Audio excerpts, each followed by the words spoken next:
And welcome back to Boost Boerne Business here on Boerne Radio 103.9 FM. We're broadcasting from the Richter Studio in downtown Boerne, next door to the Cork and Keg. The doors are open if you couldn't tell.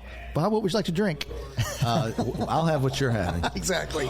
I'm here with Bob Ogle with the Ogle Legal Team, a great friend of this radio station and a great friend of Boerne, Texas, my friend. Oh, it's nice of you to say. Hey, before we get into all that legal stuff, I got to get caught up on your family. Yes, we have another second grandchild on the way. Yes. It's coming. It's going to be a boy, so my grandson's going to have a little brother. Nice. And so I don't know where they'll stop. They may have 6 of them before. As long as they stop at your house. But that's good line.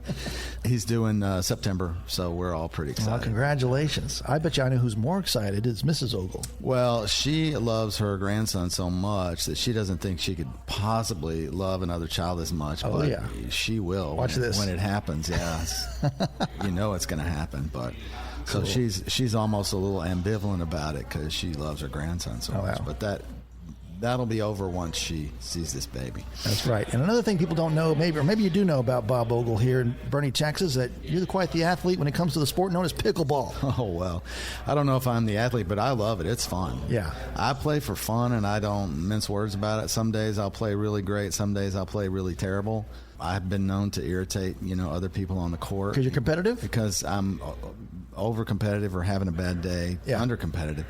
But pickleball is just a really fun thing. It's real social, and most people do it for fun, and it's a friendly group, and it's good for us older folks because we can do it. We can actually do it. It's good for your reflexes in your body, and you sweat. It's hard. It's hard work, but it's a blast. Yeah.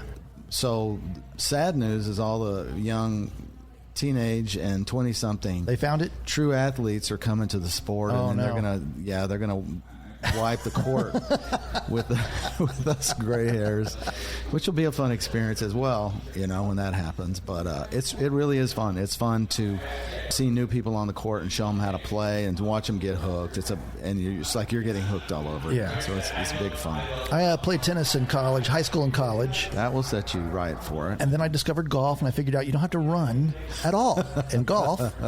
And then I tore my meniscus, and so I sold my tennis racket, actually. I said I was done. Oh. I played for the first time with you on, at this event that we were both at this past weekend. Yeah. And oh my gosh, thank you for your encouragement. And I think I'm on my way to buying my first paddle. Oh, you should. You know what else I noticed? Your wife, Patty, laughed every time she hit the ball. Yes. She was having a blast. Yes, whether it's a bad shot or a good shot.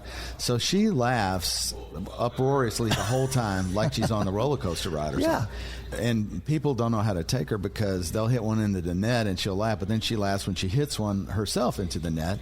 And so she just appreciates good, lively sport. Yeah. And she gets the giggles, and that's it. But the point is that that's something you guys are doing together. Yes. And it's fun, and you're meeting people, and it's just wonderful. So yeah, they even have trips. So what? we're going to be going on a trip here in a couple of months to a pickleball facility. No, just a facility with a bunch of friends from the Boerne Pickleball group. We'll be going and we'll be playing. How far? Each other. Where do you go? This one is in Wisconsin. What? Yeah. I can see a golf course, in the Rocky Mountains, but to go to Wisconsin? For pickleball, All right. I don't know why people go to Wisconsin for anything, but I've seen it looks gorgeous. It is gorgeous. It's on the lake, these quaint little towns, and tons of big facilities with lots of court, and there are a bunch of people from our group that are going, so it'll be amazingly great. Well, I've been to Wisconsin almost every year for the last 25 years because that's where Shan's from. Right. My wife. So that's right. Southern Wisconsin. So yeah, we've done the whole state, done the Lambeau Field and a few times, and it's just so Wisconsin is actually amazing. That's great. Except for that part where it's not summer.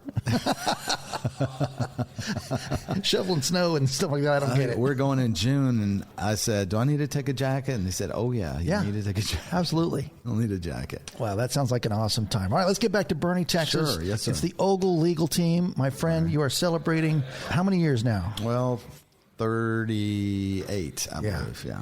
And then when you hit 40, you're going to get yourself a nice watch or something from the company? I think so.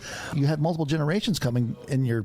Yes, and it's happening a lot recently, actually, that people I know, people I've been friends with, have family members or themselves have passed away. it's very sad, but it's gratifying that they have a will, that it's much better with a will. You've done it, it's going to be good, and you can get them through probate and try to make their life better. I am seeing a lot of that. So my age is showing a little bit because I'm getting those wills that I've done in that I have to probate. Yeah. More and more these days. Also, too, it's important to just keep your will up to date. Because like you have new babies, new grandkids. Sure. I think every time you have a significant family change, you're married, you have a child, you're divorced, you certainly need to come in and review your will and rethink getting a new one. And then if everything is just the same, honestly, you could do every 10 years or so to look at it and just make sure that everything is in place. Some people will put executors in, and those people will have moved away or passed away or aren't involved anymore, and they kind of forget about it because they're a secondary executor. And so you want to look at that, see who your executors are, make sure they're still around and they know that they're your executor, your successor, whatever, if they're not a family member. And times change, things change. Recently, I've been setting up trusts for people who want to take care, put property in a trust for kids or take care of future generations. And so I've had a number of those here recently for whatever reason. And that's a good idea. All right, why? What's the difference? So a trust is a way that you can continue to direct what happens with your estate after you die. With a will, it happens at your death.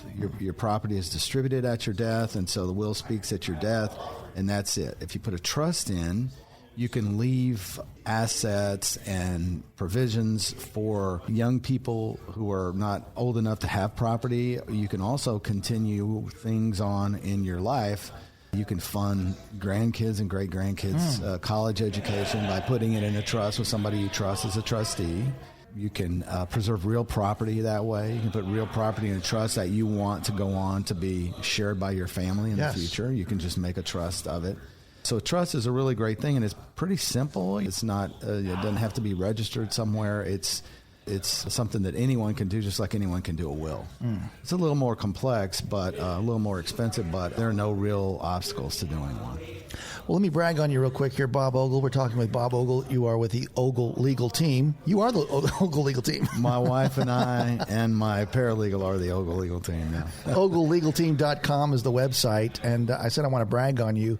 You made it so easy for the Wileys to come in, and it was so easy and fun. I mean, we smiled and laughed while we're taking care of this serious issue, which everybody in the world puts off. They think, I'm not going to die today, so why do I need to worry about it today? Right. But you say, just take care of it so that we can laugh after we're done. Right. You have some money saved up, and you can go on a trip, or you can do your will. So here's what you do. You save up enough money so you go on a trip, and you do your will before you go on a trip, so when you leave, you feel good about if the worst happened, everything would be taken care of when you get back. Yeah. But it's not an expenditure that you want to make, but you really need to. It makes a huge difference in how things happen when you pass away.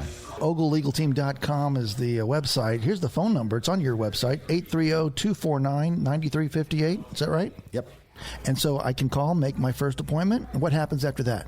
So you'll speak with Nita, who runs my office, and she's real sweet, and she'll set you up with appointments and formalize our attorney-client relationship. And then if everything goes well, I get your information, and within a couple of weeks, we have your estate plan done. You come in and sign it. We scan it and give it to you, and you hang on to that original, and then now all your documents are in the cloud and a protected environment. You mean I'm keeping my will in the freezer for no reason? No, you need to keep your will in the freezer. Oh. The original will needs to be in the freezer, but copies can go in the cloud. It's one thing that in law that it still requires an original is a will. Powers of attorney, things like that can be copied. Legal documents that are filed in court are e-filed, so it's copies that are filed. So real estate, you want your deed to be an original document. One place that you can get into a little bit of trouble is if you can't find an original will. So you need to keep, as a person with a will, you need to keep it in a place that people can find it and it's protected, and that the people that you have named as your executors have access to it. That's a big thing. So if you have a safe deposit box, they have to be on the card and they have to know where your key is. If you have it at home, you need to have it somewhere that they can find. You can probate a copy, but there's quite a few hoops you have to jump through, and it's not a lead pipe cinch that it's going to work. Whereas if you have an original will, it's going to be fine. Yeah. I had a couple of brothers one time that came in. They later came to me because their family member, they were looking in books, and there was a book on the shelf. It was all in German, so I don't know why my client picked it up to look at it, thumbed through it, and the will was in that book. Right. So it's fine to hide these things as long as somebody knows where they are. Yeah. When you talk about brothers, in your experience, is it good for the family to know who the executor is before you have to deal with it? Yes. What is your advice on making that happen? Well, I think you need to ask people because it's not an easy job necessarily.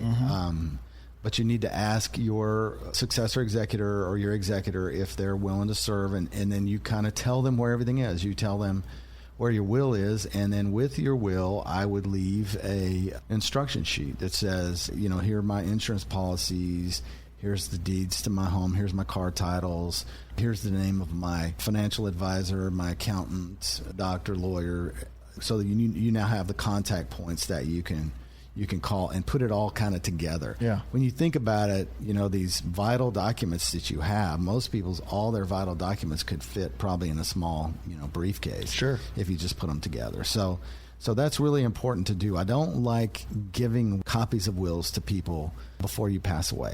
And the reason is that copies get circulated, and then you do a new will, and there's a new will that doesn't look like the old will, and that's where will contests arise. And so the person with the old will say, hey, I was in this will, I have a copy of it, I'm going to file it, even though it's just a copy. Then the person with the new will that leaves them out of the will is going to file, and now you have a will contest. Yeah. And will contests are, they're plentiful in Texas, but they're still kind of miserable to be a part of. Yeah. Because it's usually brother against brother. Yeah, there's only two ways to set aside a will. One is for incapacity, and the other is for undue influence. So you might imagine these are things you'd have to prove, right? They're difficult to prove, but, you got a jury in Texas, and sometimes it's a popularity contest, and the jury goes one way or another despite what the will says. The law in Texas is strictly that we want to ascertain what the testator, the will writer's intentions are, and we want to effectuate those and make sure that's what happens. That's our number one goal. If it's too messed up, we can't do it, but that's generally the court's purpose in deciding any kind of will contest, is what looks like the actual wishes of the testator. But when you have a will, you have what's called a four corners rule. You have a document, and you can't say this is what Bob really meant when he wrote that. That evidence is not admissible. So if you've got a good, clear will, it says what it needs to say, chances are it will be successfully probated. And if you have an aunt or someone that has beginnings of short-term memory loss, or any doctor has ever said dementia is present in their family, then what you do is you have them go to a doctor the day before they sign their will, and have the doctor opine in writing, write a written letter that says, I believe that this patient of mine is of sound mind to execute their will. And so then you have that with your will. And so if a push comes to shove and you have a will contest, you have a letter from a doctor that you can call. But again, trials are few and far between once you have your will correctly done. The best way to get a trial is to just write one of your kids out. I don't like, I like two of my three kids, but that other one I don't really like, so I'm not giving them anything. You're just almost guaranteed that that's going to be a contest. So.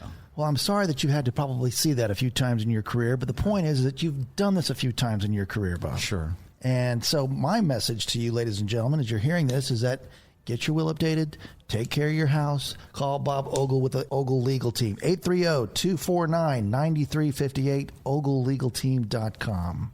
Bob, what else? Just live your best life. Get this done, and you don't have to think about it. So we can go play pickleball. Just go out and play pickleball. Yeah. Pickleball will extend your life unbelievably, I'm sure. Outlive your kids. No, don't if you don't blow out your ACL. Yeah, exactly. Thanks a lot.